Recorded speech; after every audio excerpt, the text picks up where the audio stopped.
या अभंगामध्ये मुक्ताबाई महावैष्णव ज्ञानोबरायांना विनवणी करतात की दादा, तुम्ही ताटी उघडा, टाकली असेल झोळीमध्ये शेण, केली असेल आपली विटंबना, केला असेल आपला अपमान, मग जनतेवर रागवायचं असतं का? ज्ञानदादा, आपण कोण आहोत याचा विचार तुम्ही केला का? योगी पावन मनाचा, साहे अपराध जनाचा. मुक्ताबाई म्हणतात, अरे ज्ञानदादा, जनाचा जरी अपराध झाला, जरी हे विश्व रागाने लाल झाले, तर तुम्ही पाणी व्हावे. जग जर विस्तव झाले, तर तुम्ही पाणी व्हावे. ज्ञानदादा, राग टाकून द्या व शांती धरा. इतके टाकोणी शांती धरा, ताटी उघडा ज्ञानेश्वरा. ज्ञानदादा, तुम्ही संतांची व्याख्या सांगतात ना?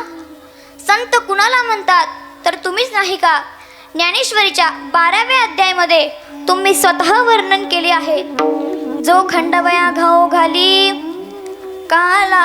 कालावणी जयाने केली, दोघा एकाची सावली, वृक्ष दे जैसा. संतांच्या ठिकाणी दया असते, क्षमा असते, शांती असते.